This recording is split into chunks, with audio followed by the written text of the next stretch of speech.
الحمد لله رب العالمين والصلاة والسلام على سيد المرسلين وعلى آله وصحبه أجمعين أما بعد فأعوذ بالله من الشيطان الرجيم بسم الله الرحمن الرحيم ومن قبله كتاب موسى إماما ورحمة وهذا كتاب مصدق لسانا عربيا لينذر الذين ظلموا وبشرى للمحسنين إن الذين قالوا ربنا الله ثم استقاموا فلا خوف عليهم ولا هم يحزنون أولئك أصحاب الجنة خالدين فيها جزاء بما كانوا يعملون صدق الله العظيم وصدق رسوله النبي الكريم ونحن على ذلك من الشاهدين والشاكرين والحمد لله رب العالمين اللهم صل على محمد النبي الأمي وعلى آله وصحبه وبارك وسلم۔ محترم بزرگ اور دوستو عزیز بھائیو، الحمدللہ میں نے آپ حضرات کے سامنے سورۃ احقاف کی چند آیات کریمہ تلاوت کی ہیں۔ اللہ رب العالمین نے ان آیات کریمہ میں حقانیت قرآن کو بیان فرمایا ہے اور نبی کریم صلی اللہ علیہ وسلم کی نبوت کی دلیل کے طور پر اللہ تعالیٰ نے بنی اسرائیل کو پیش فرمایا ہے۔ بنی اسرائیل کی کتاب موسیٰ علیہ السلام کی کتاب قرآن کریم کو اللہ تعالیٰ نے بطور دلیل پیش فرمایا۔ اللہ تعالیٰ نے ارشاد فرمایا وَمِن قَبْلِهِ کتاب موسیٰ اماما ورحمہ، اور اس قرآن سے پہلے ہم نے موسیٰ علیہ السلام پر کتاب نازل فرمائی جو رہنما اور رحمت بن کر آ چکی ہے۔ کتاب الہی کا کمال یہ ہوتا ہے کہ وہ زندگی کے ہر شعبے میں رہنمائی کرتی ہے، زندگی کے ہر شعبے میں تعلیم دیتی ہے، تربیت دیتی ہے، اور فرمایا کہ رحمت بن کر آ چکی ہے۔ تورات جو اللہ تعالیٰ نے حضرت موسیٰ علیہ السلام پر نازل فرمائی ہے، اس نے رحم و رہنمائی بھی فرمائی ہے اور سراپا رحمت بھی تھی بنی اسرائیل کے لیے۔ وَهَذَا كِتَابٌ مُصَدِّقٌ لِسَانًا عَرَبِيًّا لِيُنذِرَ الَّذِينَ ظَلَمُوا، اور یہ کتاب یعنی قرآن مجید جو نازل ہوا ہے، یہ باوجود اس کے کہ عربی زبان میں ہے،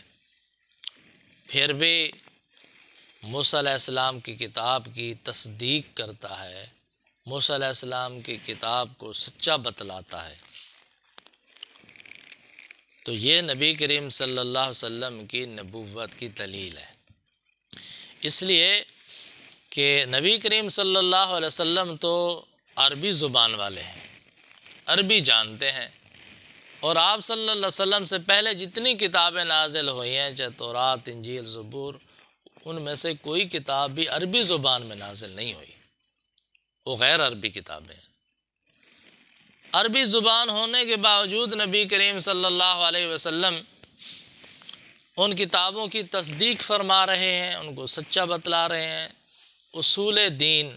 عقائد دین تمام کتابوں میں، تمام نبیوں کی شریعت میں ایک ہوتے ہیں۔ بنیادی عقائد جو ہیں، اصول دین جو ہیں، جو نظریہ ہوتا ہے، عقیدہ ہوتا ہے، جو عقیدے کے متعلق خبر ہوتی ہے، وہ تمام کتابوں میں ایک ہوتی ہے۔ احکام بدلتے ہیں، ہر نبی کی شریعت میں احکام تبدیل ہوتے ہیں، عقائد نہیں تبدیل ہوتے۔ عقائد تو حضرت آدم علیہ السلام سے لے کر حضرت محمد الرسول اللہ صلی اللہ علیہ وسلم تک تمام انبیاء علیہ السلام کو ایک قسم کے عقائد ملے ہیں، عقائد ایک ہیں، خبر ایک ہے، وہ خبر نہیں تبدیل ہوتی۔ عقیدہ توحید، عقیدہ رسالت، عقیدہ آخرت، برزخ کے متعلق عقیدہ، جنت کے متعلق، جہنم کے متعلق، آخرت کے متعلق، یہ تو تمام عقائد جو ہیں تمام انبیاء علیہ السلام کی کتابوں میں ایک ہیں۔ تو اس لیے قرآن کریم نے ان عقائد کی تصدیق فرمائی ہے جو پچھلی کتابوں میں نازل ہو چکے ہیں، اصول دین کی، عقائد دین کی تصدیق فرمائی، حالانکہ قرآن کریم عربی ہے، وہ غیر عربی ہے۔ تو نبی کریم صلی اللہ علیہ وسلم کے پاس تو دوسری زبانیں سیکھنے کا، ان کا علم حاصل کرنے کا کوئی ذریعہ موجود ہی نہیں تھا۔ آپ صلی اللہ علیہ وسلم نے کسی سے کوئی زبان سیکھی نہیں ہے، نہ کوئی دوسری کتاب پڑھی ہے۔ پھر نبی کریم صلی اللہ علیہ وسلم کیسے غیر عربی کتابوں کی تصدیق فرما رہے ہیں؟ تو یہ اس بات کی دلیل ہے کہ نبی کریم صلی اللہ علیہ وسلم باوجود عربی ہونے کے اگر تصدیق فرما رہے ہیں تو یہ بذریعہ وحی تصدیق فرما رہے ہیں۔ آپ صلی اللہ علیہ وسلم کے اوپر وحی نازل ہو رہی ہے، اللہ تعالیٰ کی طرف سے یہ حکم نازل ہو رہا ہے، اس کے ذریعے نبی کریم صلی اللہ علیہ وسلم تصدیق فرما رہے ہیں۔ تو اس لیے ارشاد فرمایا یُنذِرَ الَّذِينَ ظَلَمُوا، تاکہ ان لوگوں کو خبردار کریں جو لوگ ظالم ہیں، جو کافر ہیں، منکر ہیں، ان کو خبردار کریں، انجام بد سے ڈرائیں۔ وَبُشْرَىٰ لِلْمُحْسِنِينَ، اور فرمایا کہ خوشخبری ہے خلوص سے احسان کرنے والوں کے لیے، خلوص کے ساتھ نیکی کرنے والوں کے لیے، جو خالص اللہ کی رضا کے لیے نیکی کرتے ہیں، نیک اعمال کرتے ہیں، محنت کرتے ہیں، مجاہدہ کرتے ہیں، ان کے لیے عظیم خوشخبری ہے۔ اور محسنین کون لوگ ہوتے ہیں؟ فرمایا ان الذین قالوا ربنا اللہ ثم استقاموا، جن لوگوں نے کہہ دیا کہ ہمارا رب اللہ ہے، پھر اس پر مستقیم ہو گئے، قائم رہ گئے، جم گئے، ڈٹ گئے، مرتے دم تک پھر اس عقیدے پر، نظریے پر، قول پر ڈٹ گئے، یہ لوگ ہیں محسنین۔ پھر دنیا کی کوئی طاقت، کوئی فتنہ ان کو ایمان سے ہٹا نہیں سکا، ان کے قدموں کو ڈگمگا نہیں سکا، تو یہ لوگ ہیں محسنین۔ فرمایا ان کے لیے خوشخبری ہے فلا خوف علیہم ولا هم یحزنون، ان کے لیے نہ کوئی خوف ہے، نہ یہ کبھی غمگین ہوں گے۔ آئندہ کے خطرے کو خوف کہتے ہیں، کوئی تکلیف کا آئندہ خطرہ ہو اس کو خوف کہتے ہیں، ماضی کی جو تکلیف ہے اس پر جو صدمہ ہوتا ہے اس کو رنج کہتے ہیں، غم کہتے ہیں۔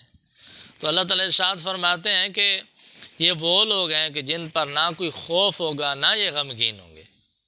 نہ آئندہ کا کوئی خطرہ ہے، نہ گزشتہ کسی تکلیف پر کوئی صدمہ ہوگا، نہ کوئی رنج ہوگا، ہمیشہ کے لیے پرامن ہو جائیں گے، پرسکون، آئندہ کے لیے بھی پرامن، گزشتہ جو تکلیفیں ہیں وہ بھی ختم ہو گئیں،